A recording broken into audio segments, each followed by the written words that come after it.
Well, thank you everybody for being here tonight. We so appreciate everyone's participation, and we'll be turning it over to our panel in a few minutes. But for right now, I'm going to turn it over to Peter Ratcliffe at the Eastside Freedom Library for a few words. Thank you, Robin, and welcome everyone. We are probably 3 years now into a collaboration between the Eastside Freedom Library and the Ramsey County Historical Society around this broad theme of history revealed. I would say in 3 years, we've only begun to get at the tip of the iceberg. And I think tonight is going to take us into some deep soil that we really need to understand as residents here of Ramsey County in the state of Minnesota. We're really pleased to have a team of both faculty and students from the University of St. Catharines with us this evening. Robin is going to introduce them. I want to mention 2 upcoming events that those of you who are interested in revealing history might be interested in. On the 20th of this month, the Eastside Freedom Library will be screening the film Labor's Turning Point, which is about the 1934 Minneapolis Teamsters strike, and it will be followed with a panel discussion. And it's an exciting collaboration for us because we're working with the San Francisco Labor Film Fest. And so there will be people in multiple time zones watching this film. So the night of the 20th at 7 on Zoom and Facebook. And then next month in August, as part of History Revealed, our good friend Greg Poferl, who has written a memoir about growing up in St. Paul called Turning Points. And Greg became a business agent in the American Postal Workers Union. And then after he retired from that, he became a high school social studies teacher. And having retired from that, he has become the volunteer custodian at the Eastside Freedom Library. So Greg is a very talented person, and he's written a great memoir. So that will be on August 12th in a collaboration with the Freedom Library and Ramsey County Historical. So let me turn things back to Robin, and we'll get the show on the road. Thank you, Peter. We also at the Ramsey County Historical Society really appreciate this long-term partnership with the Eastside Freedom Library. And we want to thank all the professors and students who are participating tonight and everyone who's in the program watching. Just as a reminder, in addition to streaming live, this program will be recorded and it will be on our RCHS and Eastside Freedom Library's YouTube channels within a few days. So as a reminder, please keep your microphones and personal cameras turned off. And you may type your questions in chat at any time. We'll have questions. And then at the end of the program, we'll turn off the recording and the live stream. And you may turn on your microphones and cameras so we can all chat together and share. So please consider supporting the Ramsey County Historical Society and the Eastside Freedom Library. We rely on the support of members and friends like you to keep these programs coming. And both of our websites are on the screen. And there's some wonderful benefits to joining in addition to supporting these programs, including the Ramsey County Historical Society History Magazine, which is an award-winning quarterly magazine. And you also can come to our historic site, Gibbs Farm, which is open this summer. We're so happy to be able to do that, up on the corner of Larpenteur and Cleveland. This weekend, we have a great program with Phyllis Root, who's going to talk about the Rusty Patch bumblebees with her new book, Begin with a Bee. And this is for families of all ages. You can come out, visit our prairie, and learn about bees.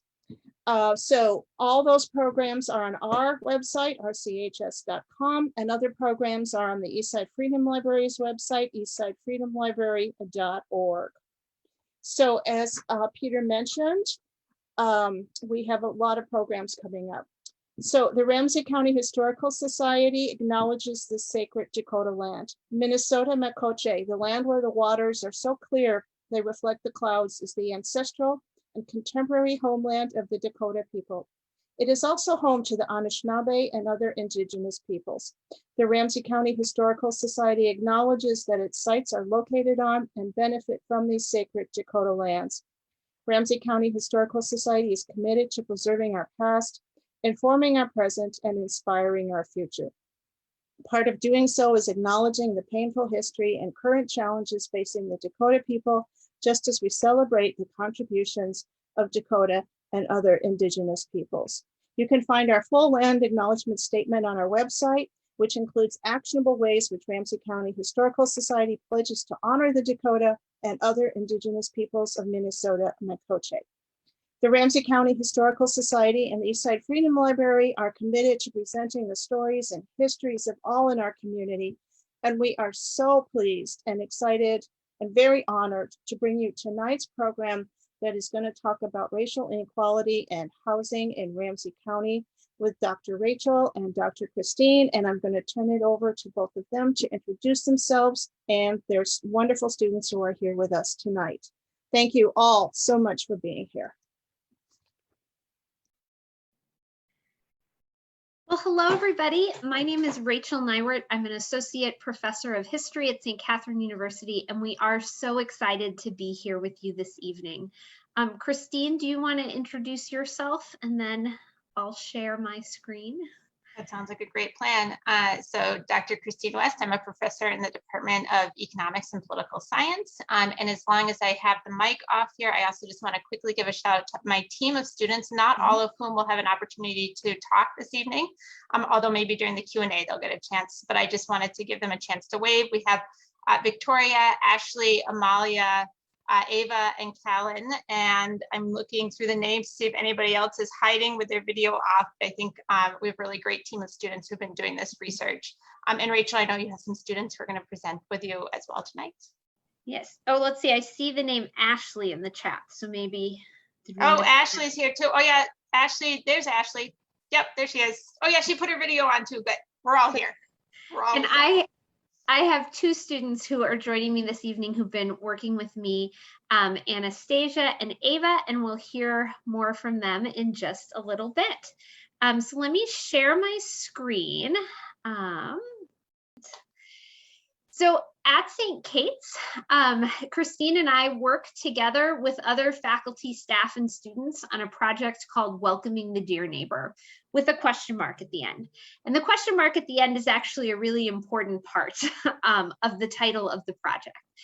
So our project is looking at and trying to better understand housing inequality in Ramsey County, particularly as it relates to race. I'm a historian, so I'm interested in thinking about the history of housing inequality in Ramsey County. Kristine, as an economist, is interested in connecting, right, the past and the present, and thinking about how these past inequalities and inequities influence our present. And we'll talk about that work as we go on tonight.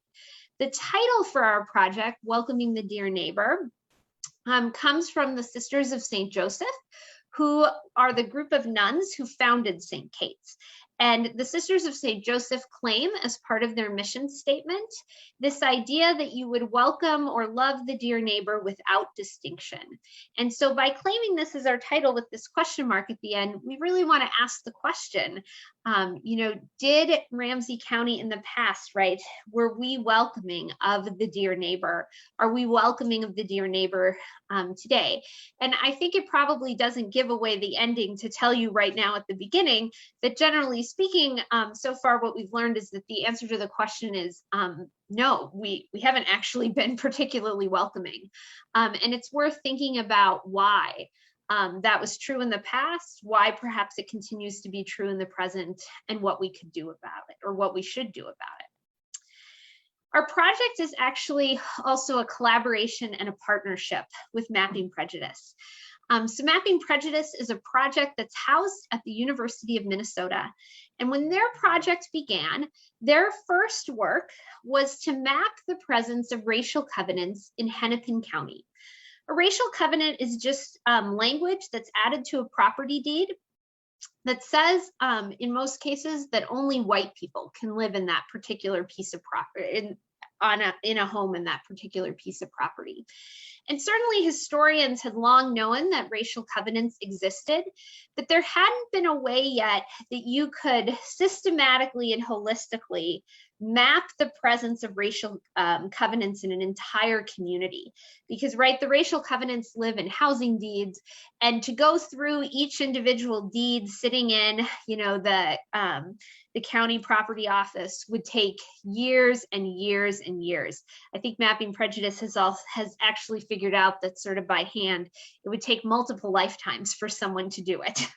So Mapping Prejudice came up with this really amazing method where if they had digitized copies of property deeds from a county, they could use a software called optical character recognition to scan those deeds to identify deeds that might have potential racial language in them. And once then they had identified the deeds that had potential racial language in them, they use a sort of citizen scientist model where people in the community are invited to search those deeds that were flagged and try to identify whether or not they have actual racial language in them. And the reason they need to be searched by a person is because, for example, if Betty White were to buy a house, the OCR software would flag that as potential racial language, but of course White is just her last name, so in that instance it's not racial language. So someone has to go through and check. And once all the deeds have been searched, Mapping Prejudice then builds a map showing their presence throughout the community. They finished their work in Hennepin County about 2 years ago, and there were questions about whether the project would come to Ramsey County, would continue its work in Ramsey County.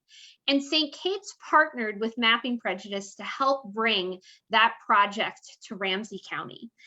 When we started the work, we anticipated that it would be a 3-year project to build the map in Ramsey County. And the first set of deeds were put online in February of 2020 in Ramsey County to be searched. A few months later, George Floyd was murdered and the uprising started in the Twin Cities.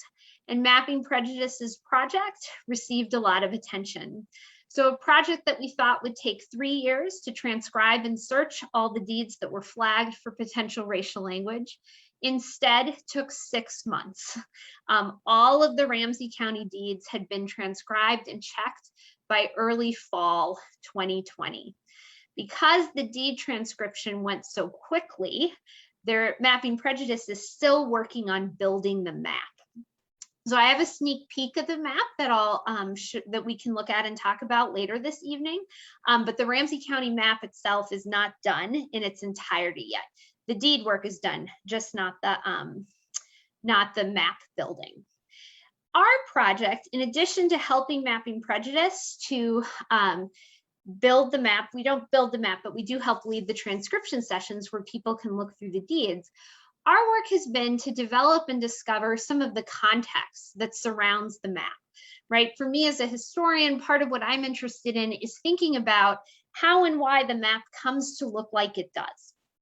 Why do we see racial covenants in some places and not in other places? What are the stories and the people that sort of exist that help to create the map?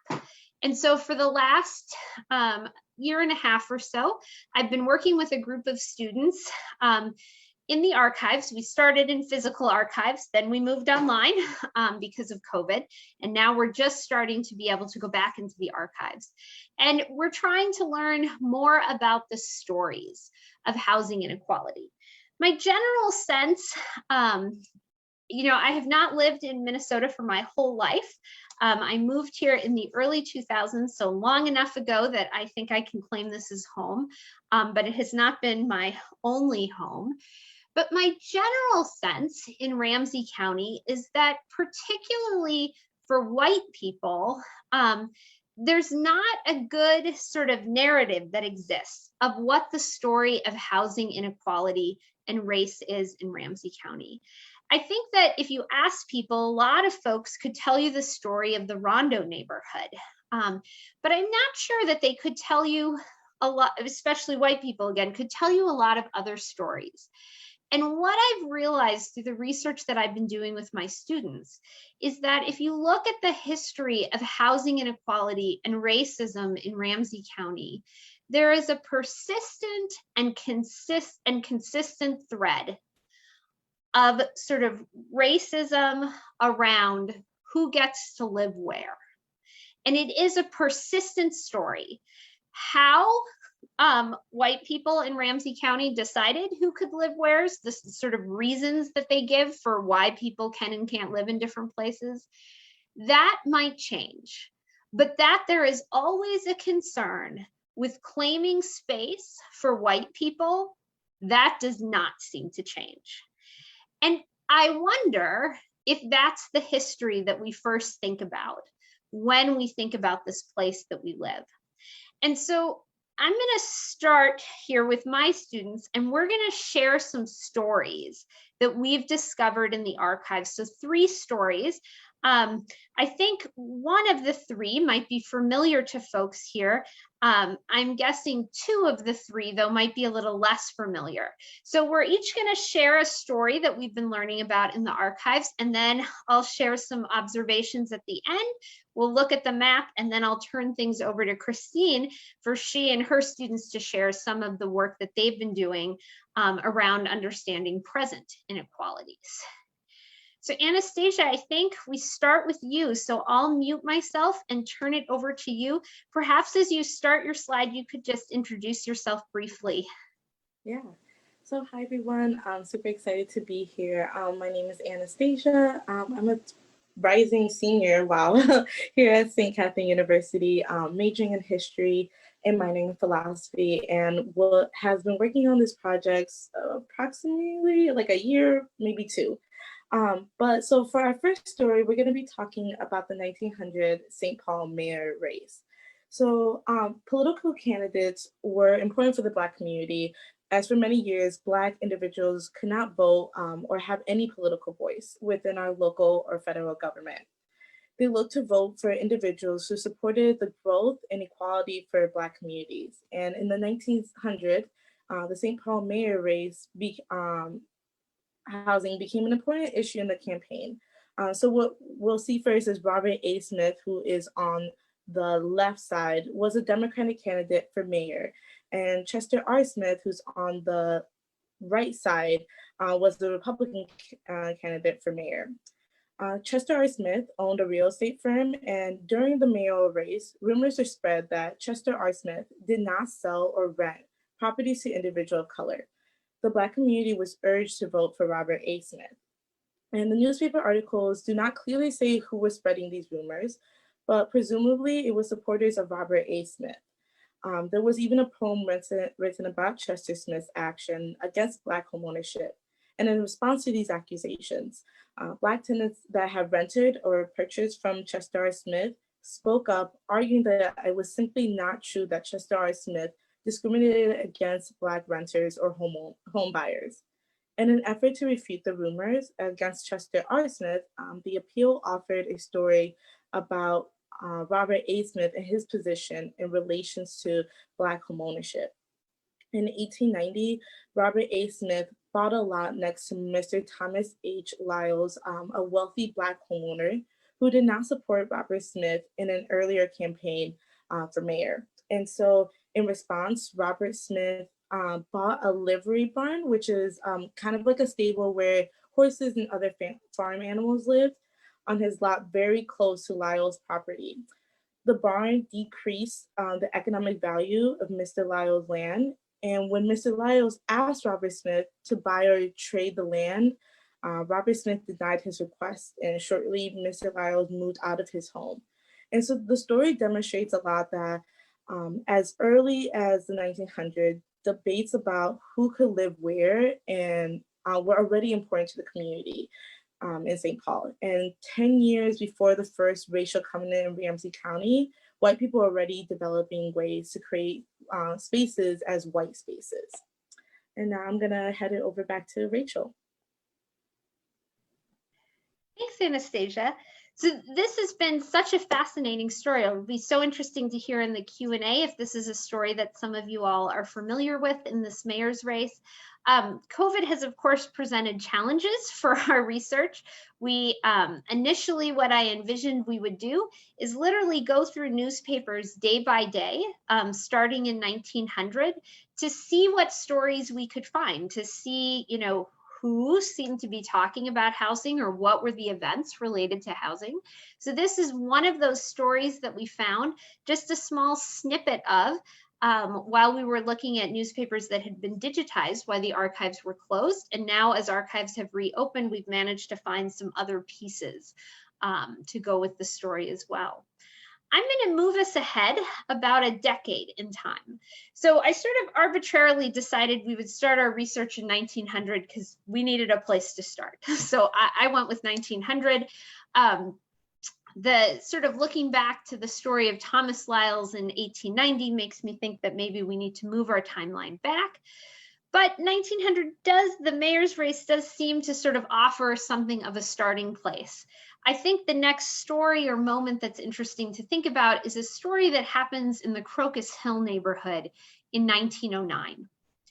So in the year 1909, a Black dentist in St. Paul by the name of Dr. Bell owned a piece of property in the Crocus Hill neighborhood on Lincoln Avenue. And the house that he owned, the property that he owned, actually still stands there today. He rented out that property to two African-American families. One family lived upstairs, the second family lived downstairs. And they were, as far as I can tell, the first, these two families were the first African-American families to move into the Crocus Hill neighborhood in 1909. And their white neighbors in Crocus Hill were not happy. So the title that comes on this slide, Near Race Riot in St. Louis City, comes from a newspaper actually in La Crosse, Wisconsin. This particular story I found was talked about not only in newspapers here in the Twin Cities, but newspapers around Minnesota, the Midwest, and actually it was a story that was covered in national newspapers and newspapers all around the United States. But the title here I think is striking, right? Near Race Riot in St. Louis City. Clearly at the time, this was a somewhat significant event.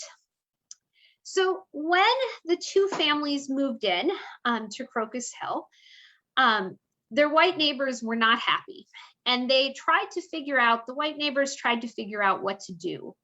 1909 was a year before the first racial covenant appears in Ramsey County. We see the first racial covenant in 1910.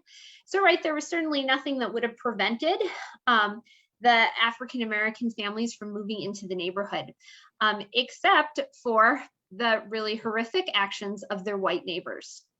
So the first thing the white neighbors did was they hosted a series of meetings. They referred to them as indignation meetings, where it would seem all the neighbors got together to talk about how angry they were that Dr. Bell had moved these particular tenants into this property and to try to figure out what to do.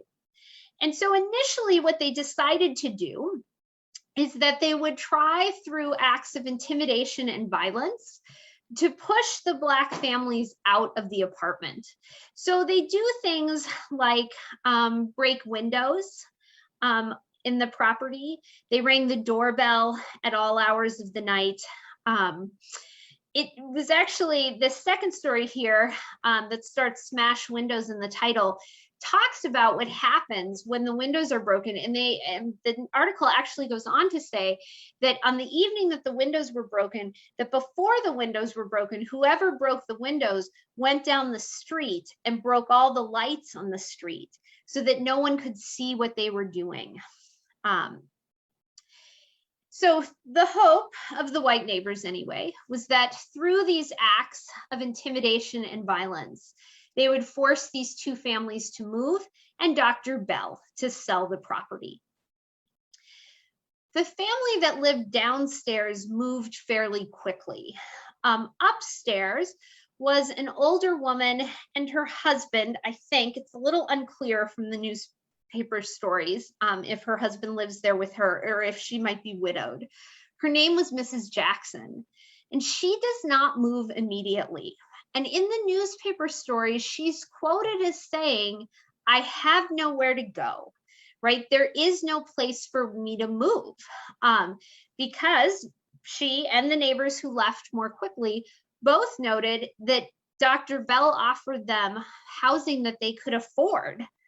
And even in 1909, this sort of debate and question about where was affordable housing available was still an important issue.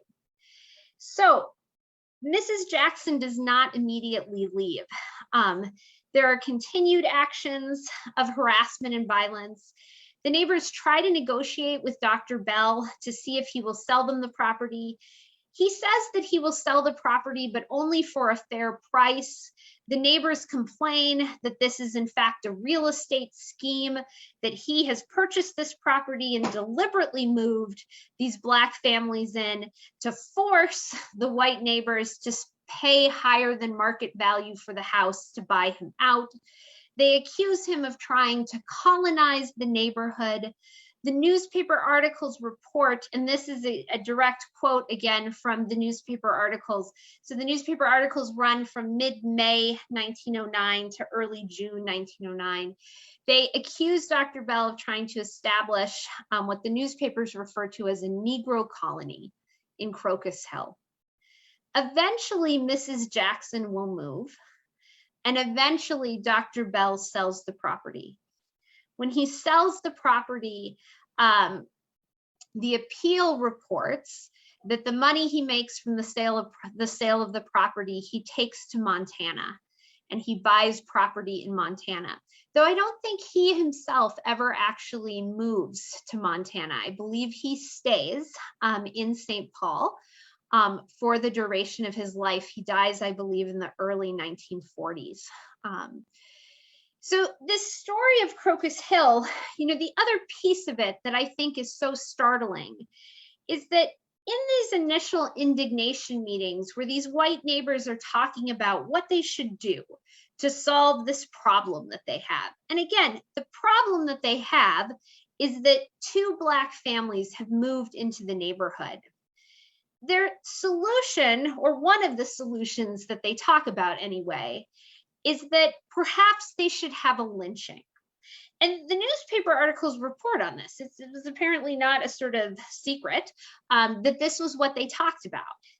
But it is, I think, startling to imagine, 1909, it is a long time ago, but it's not that long ago in the schema of history. That, these white folks got together and thought the solution to their problem was to have a lynching. Now, thankfully, they don't. That's not where this story ends, though this story does end with 2 families who needed affordable housing having to find other housing. And this is a story, I've told this story now probably in 30 different rooms over the last semester, Zoom rooms, to all different kinds of people and all different kinds of groups. And this is one of the stories we've discovered that I've most often had people say to me, I never knew that happened in the place where we live. And yet it did. And it was clearly a pretty significant event. Right here, you can see the title, Race War to be Kept Up. So now I'm going to turn it over to Ava. And Ava, if you could also introduce yourself, and she's going to share a story that I think might be more familiar to folks in the room. But again, it'll be interesting to hear what everybody thinks afterwards. Yeah, thank you, Rachel. Hi, I'm Ava Griswold. I'm going to be graduating in December from St. Kate's with a double major in history and French and a minor in women's studies. And I just started working on this project this summer.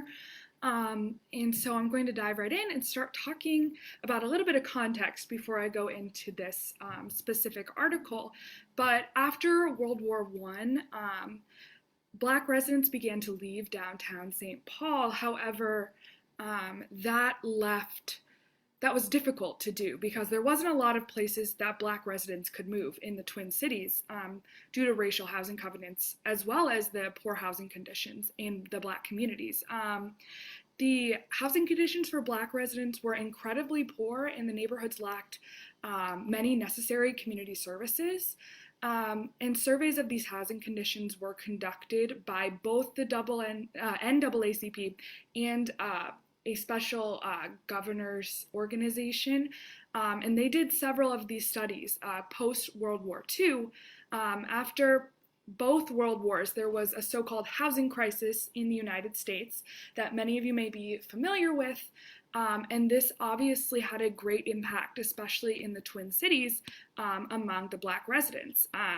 As we talked about before, racial housing covenants were very prominent in Minneapolis and as well in St. Paul and the rest of Ramsey County. So that severely limited where Black people could own and rent homes. So as a result of these surveys and just general the change of the time, federal and state governments began rolling out public housing programs that were low rent or aimed for restricted income individuals and families. And a lot of this was aimed at the Black community, specifically in Minnesota. The Minnesota housing programs were aimed at the Black community here.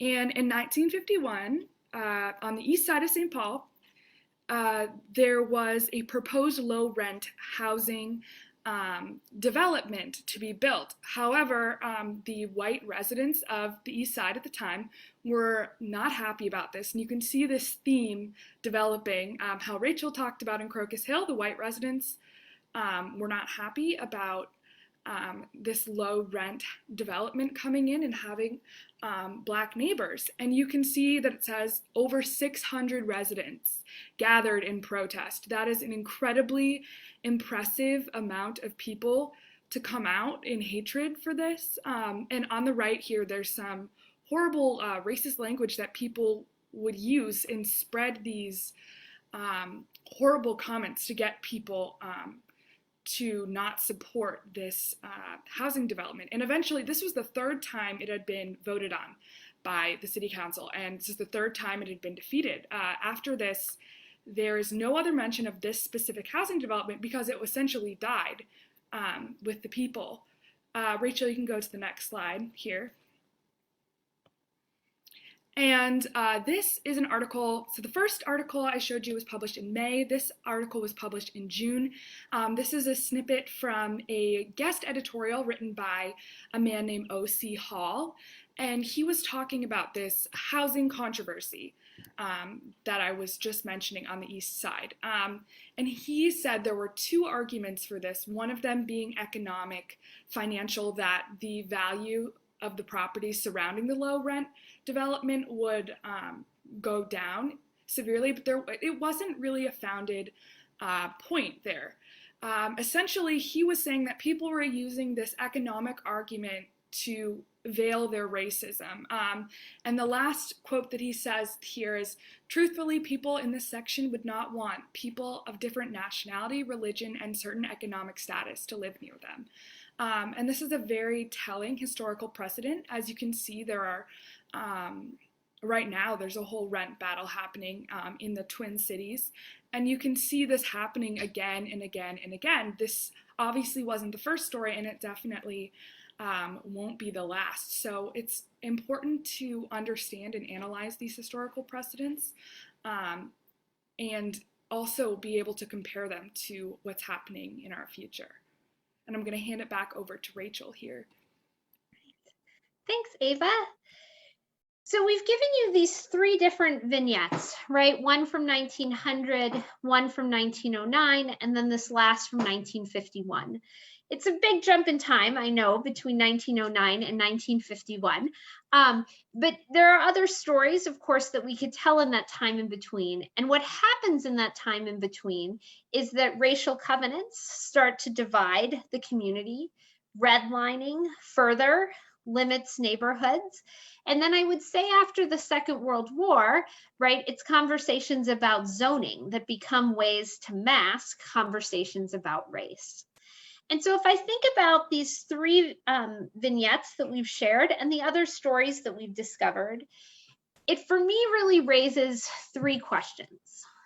what stories do we tell about the communities where we live?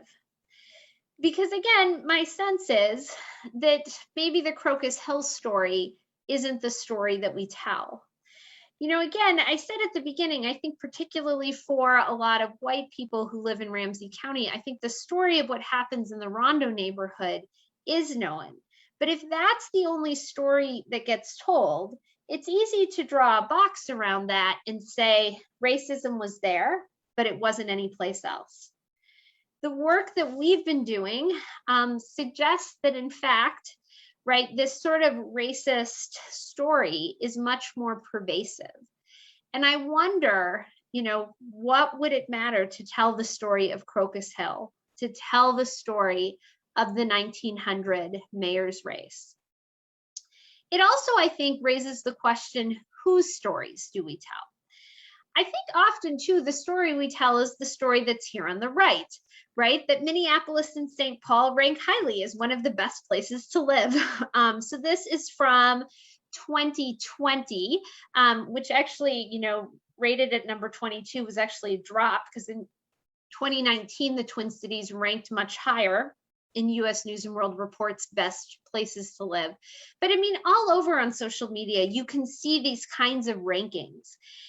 But if this is the story that we tell, that this is the best place to live by a variety of different metrics, you know, when you really dig into that, and Kristine is going to talk more about this, what turns out to be the case is that this is the best place to live for white people. It is in fact one of the worst places to live for people of color. So even if I just look at metrics around housing, roughly in the Twin Cities, 75% of white families own their own home. Approximately 25% of Black families own their own home.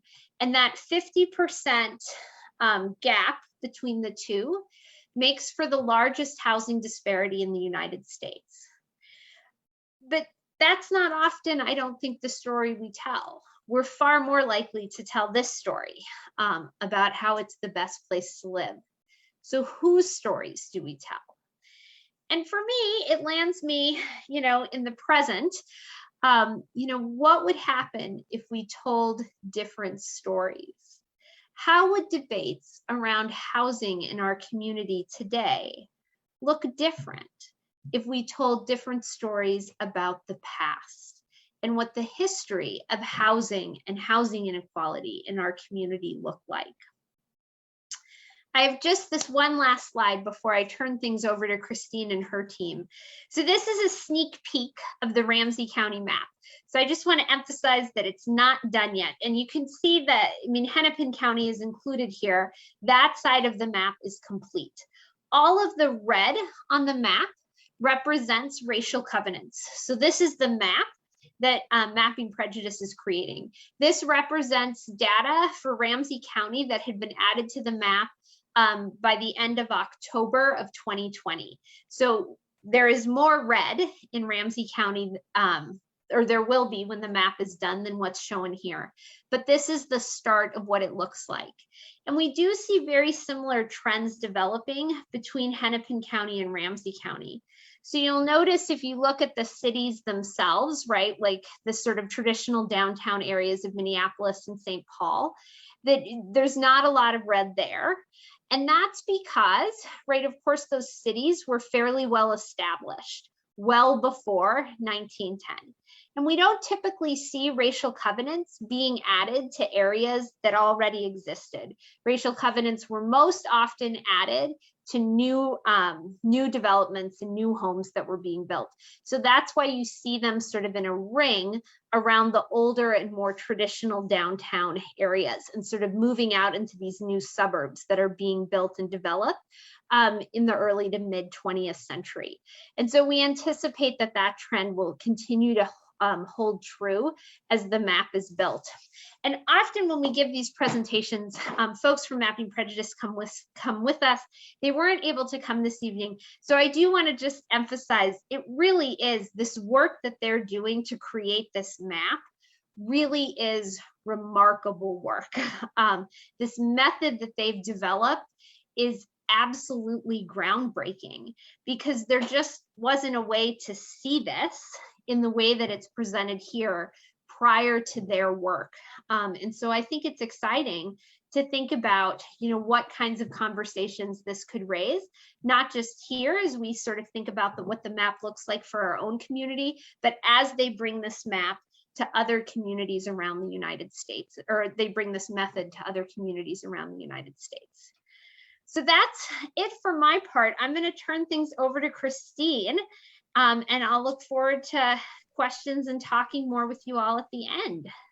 You're going to continue to advance slides. Wonderful. Good. So thanks, Rachel. I am even newer to this project than Rachel. I've sort of joined lately, and I'm just really thrilled to get to be part of this conversation because it's such an important conversation. And I love what this project has done. Like Rachel was just talking about the groundbreaking nature of going from, she talked about how historically you could go get a single deed from the archive and you knew that there were racial covenants in this single deed, but being able to see it visualized in the aggregate on the map and how transformative that had been, it really reminds me of why I like working with data. And so there's this interdisciplinary nature of this project that we're doing here. And I've kind of got this data portion of it, this quantitative piece that's kind of fun. And so Rachel was the storyteller. She tells great stories. And then I've got some data to tell you that's going to paint, I think, much of the same story, but with a sort of different canvas. We've been looking a lot at census data. We've been looking at data from the sort of historical period. We've got some data from 1910, 1920, 1930, 40, that same time period where Rachel and her students were telling some stories, but then also trying to fast forward and make those connections between past and present. Ava mentioned when she was talking about the connections between the stories that she was telling and present day policy issues. When I've been listening to the folks from Mapping Prejudice and Rachel and others from the Welcoming the Dear Neighbor project tell these stories occasionally, and more often than you might hope, to hear people sometimes encounter these stories and they think, yeah, that's all very interesting. That's all very, impactful. Those are very stories that really hit. But sometimes people say those are stories that are our past. And is that really our present? And I think it's important for social scientists like myself and my colleagues and my students to help draw these connections and help use data to connect past and present, to help think about how to understand our current wealth and housing disparities and understand them in this historical context, and to draw that connection very carefully and not just wave our hands and say, well, yes, of course, it's all connected, right? But to really make the time to make those connections clear, and make those connections clear specifically for Ramsey County, right? For our particular context, okay?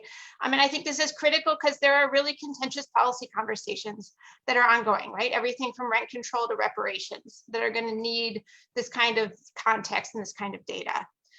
The data that we've been playing around with this summer is really just census data. So 3 cheers and hooray to our colleagues over at the Minnesota Population Center, over at the U of M, who do just phenomenal work to make census data really easily accessible through their work on the IPMS project. I've got students who are going to talk to us about 3 different pieces of data today. We're going to look at data from then, that 1910 to 1940 piece. We're going to look at patterns of racial segregation, which is kind of that quantitative version of the stories you just heard.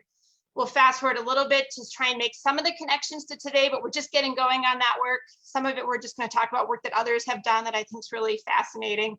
And then we'll talk about how we're hoping to think about this in terms of upward mobility and the role of neighborhood and where you grow up in terms of how that informs your outcomes as an adult. And we're going to borrow some work from some economists out at Harvard to talk about that. So off we go, Rachel, next slide. And I think, Victoria, you want to go ahead and unmute and give us your video for this slide. Yes, hello, my name is Victoria. I will be an incoming 3rd year majoring in economics and international studies. So just to start us off, the number of enumeration districts that are entirely white increases by 10 to 15% each decade from 1910 through 1940. Basically, enumeration districts have been used by the Bureau of the Census as an area that could be covered or kept track of by a census taker in one census period. So we can think of enumeration districts as like a neighborhood. Going back to the visual, we have been able to get a glance of what was previously mentioned as the quantitative version of stories we heard from Dr. Neiwert, Anastasia, and Ava. We can see that in 1910, 1/3 of neighborhoods had no Black residents. And as we go through the next decades, 1920, 30, in 1940, that had doubled. So we can see that fully 2/3 of neighborhoods had no Black residents.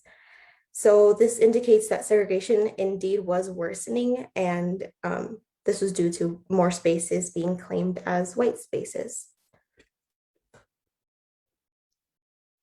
Thanks, Victoria. They just calculated these statistics the other day. They're fresh off the presses, and I find them startling, right? Like, I think that I, at least in my education, was brought up with this idea that, of course, segregation is always getting better. Like, we are moving towards a more equal world. And yet we're seeing these patterns. And they saw, the Mapping Prejudice team did some of this work on Hennepin County side and saw the same thing where, in fact, segregation was worsening through this period. And in many ways, the housing deeds were part of that, right? They were pushing Black residents into fewer and fewer spaces within the Twin Cities. And so the data are really supporting the storytelling that Rachel and her team are working on, and that the maps are showing as well. Good, Rachel, next slide. Thank you. So ultimately, the goal is to, like we said, connect the dots between past and present. We haven't done that yet in Ramsey County, so let me tell you about some excellent work that colleagues and the Mapping Prejudice and the University of Minnesota team have done in Hennepin County to connect the data there where the map is complete. They've shown with some really great econometric work that, in fact, houses that were covenanted, houses that had these covenants today are worth more than houses that didn't have covenants. So the covenants worked. They protected the value of the houses for the owners of those houses. And they worked in the sense that they also protected white spaces. So areas, blocks, census blocks that had more housing covenants today in 2010, I think is when their data is from, in 2010 have fewer Black residents and fewer Black homeowners than census tracts that had fewer housing covenants. So it is not okay to say that, oh, this was just the past and they're no longer enforceable and it's a relic of history. It is very much the case that we can show convincingly that this history is still with us today and still influencing the value of the houses and the composition of the neighborhoods where people live today. At least we know that to be true in Hennepin County, and we expect to see the same in Ramsey County. And this wonderful team of students that I have will hopefully get that data in the next year or so. Great, next slide. Okay, and then our last idea of where we hope to go with this, Ava is going to take it from here. Thank you, Ava. And introduce yourself as you go. Hi, I'm Ava. I am an econ major, an econ and policy major. Okay, another way we're thinking about the impact of historic discrimination is to using some novel data from Raj Chetty, an economist at Harvard. He and his team have created the Opportunity Atlas, which looks at how neighborhoods affect children's later life outcomes. Since no two neighborhoods have the same conditions, children's outcomes in a neighborhood can be significantly different than in a nearby neighborhood. Chetty and others generally find that neighborhoods in the Midwest have pretty good upward mobility, but we are finding that the story is not true for all households in Ramsey County.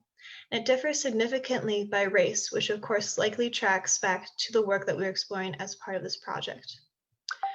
In the upper right is a table that shows income at age 35 for children born from 1978 to 1983 in Ramsey County.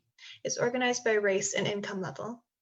We can see that children born into the 25th percentile or low-income households make about $20,000 less than children born into the 75th percentile, which are considered high-income households.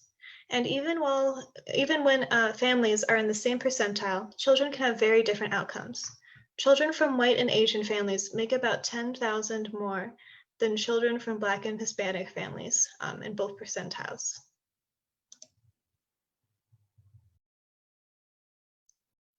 Perfect. Thank you, Ava.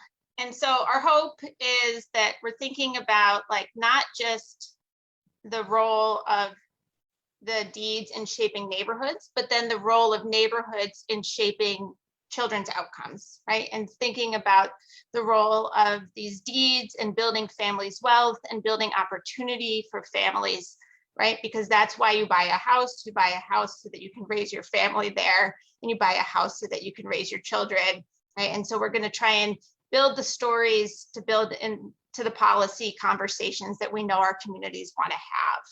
Rachel, next slide. Perfect. So we had an hour with you all here today. I see some great questions coming up in the chat. We bounced around a bit. You know, Rachel said we introduced you to this idea of racial covenants and our partnership with the Mapping Prejudice Project. You got 3 stories, everything from the mayoral candidates through the Crocus Hill near race riot, through the East Side housing stories of the 1950s, a little snapshot of how we're looking at some of this census data and trying to really understand the Ramsey County story statistically, and our sort of hope to think about what this might portend if we look at the data from Raj Chetty and others about upward mobility and what this means for the children who grow up in these neighborhoods. We could talk for hours on end, but we'd really rather it be a conversation than us talking at you.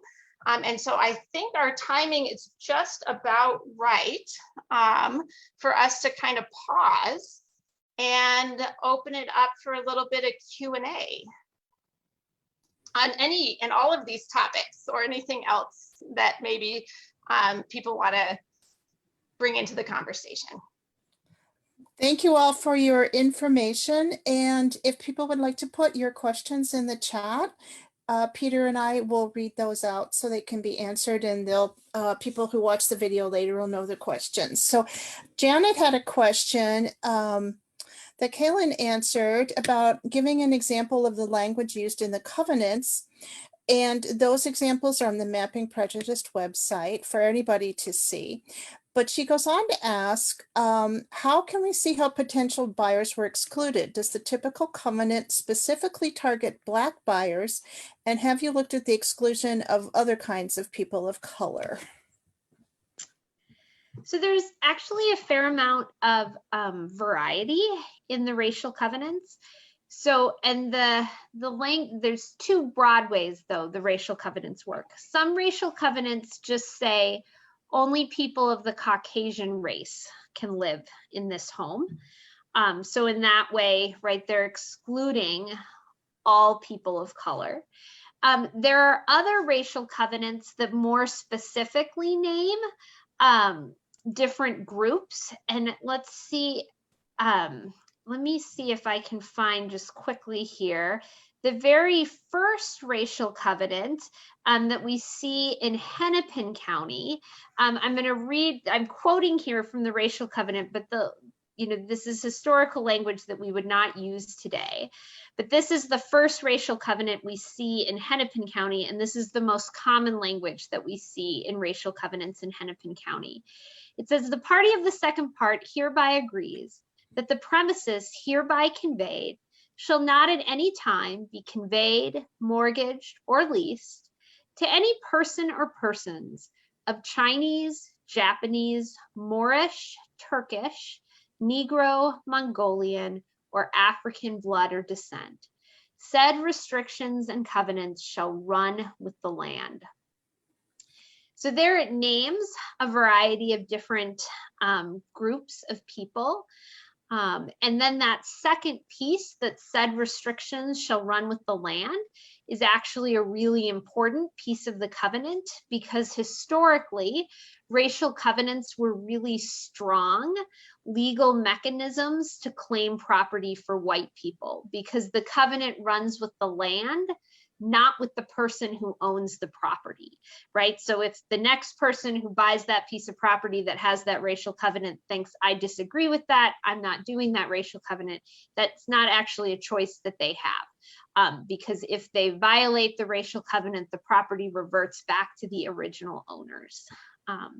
Racial covenants were technically ruled by the Supreme Court to be unenforceable in the late 1940s, but we see them being added to deeds in Ramsey County as late as 1960. And the Fair Housing Act in 1968 will finally name racial covenants as being illegal. So I think, thank you, Rachel. I think that answers Rich's question, who asked about were there any examples of covenants being enforced or ignored? So Ava Griswold, my student who has left us, I think, because she had somewhere else to be this evening, has just found some evidence of a court case related to racial covenants in Ramsey County. My understanding in Hennepin County is that we don't see a lot of legal challenges to racial covenants. The one example they found is there's that big cemetery by the quarry, by that shopping center in Minneapolis. And that cemetery actually had racial covenants on the burial plots. And there was a legal case there brought by, I think, a woman who was indigenous, and she was married to a white man, and he was buried there. And the intention was that she would be buried by her husband, but the cemetery said no, because the plots had racial covenants on them. So if you look at the racial covenant map for Hennepin County, you can see the marks in that cemetery for the plots that had racial covenants. Well, that's really interesting to think about cemeteries too. It's not something that I think most of us would even consider. So I'll come back to Jeannie's question, but Melissa had a question which kind of leads into it. In the early 20th century, did you learn anything about how lots before the houses were built were marketed and sold? If certain groups were targeted and who owned the lots, if it was real estate companies or individuals, or kind of, you know, when did that marketing and the covenants kind of kick in on lots that didn't have houses? Especially, I was thinking about some of the outer suburbs that were originally farms. So I would say that some of that happens. So when we first see, well, let me back up a step. So generally speaking, I think roughly the narrative that develops is that in that first decade of the 20th century, there's a fair amount of people moving around. Particularly people of color. I mean, the population, for example, both in Minneapolis and St. Paul in about the year 1900, the Black community represents about 1%, a little bit more, but less than 2% of the population of each of those cities at the time. But it does seem apparent that within the Black community in St. Paul and Minneapolis in that first decade of the 20th century, people were moving about. And it's as though the white people, the white neighbors in that early decade sort of threw their hands in the air and said, oh my goodness, what are we gonna do? And right, these, you know, what happened at Crocus Hill, it's as though they decide that's not a very good long-term solution. So racial covenants become the longer-term solution, because then you put it in the property deed and then it's there. So we see them in the racial covenants are added to property deeds mostly by developers. So they're large scale over huge developments are added to places. And the racial covenants were actually selling features. So sometimes I didn't show tonight, the Frankston's Como Park edition, when they were running advertisements in St. Paul newspapers for people to come and buy their lots and build houses on their lots, they actually advertised it as a selling feature and wrote it in the newspaper. You should come buy our houses because we're going to have racial covenants and only white people will live in these houses. So it is an important thing, I think, to remember about racial covenants. They're not a secret. They were, in fact, a selling point. They were a selling point. They were why builders argued their properties held value and were good investments. So I think that and I'm not ignoring you, Jeannie, we'll come back to your question. Janet mentioned if you have, and it sounds like you might have, looked at the ways that developers restricted sales to particular groups. So she relates that in 1954, her parents were told by more than one developer in Roseville that they could not live in the properties in the new development, but they did find one developer who would work with them if the existing residents approved. I mean, I'm sorry to hear that that happened to your parents. Also in 1954, it seems horrifically unsurprising. You know, racial covenants, I think it's two groups that particularly help to spread them. So it's developers who are adding them to their properties as a way to ensure that their properties hold value. But it's also realtors. You know, the real estate profession professionalizes right at the beginning, sort of at the beginning of the 20th century. And in the first or one of the first code of ethics that the real estate profession wrote, part of that code of ethics was that realtors were not to integrate neighborhoods. That in fact, white neighborhoods should be white neighborhoods and Black neighborhoods should be Black neighborhoods. And you were not acting ethically as a realtor if you sold property to a Black family in a white neighborhood. Now in the early, I believe it's in the early 1940s, that part of the code of ethics for the professional body of realtors changes. But it does take time for practice to change, right? I mean, you can see that with the racial covenants. Just because the Supreme Court says in the late 1940s they're unenforceable, it takes time for that to actually live out in action.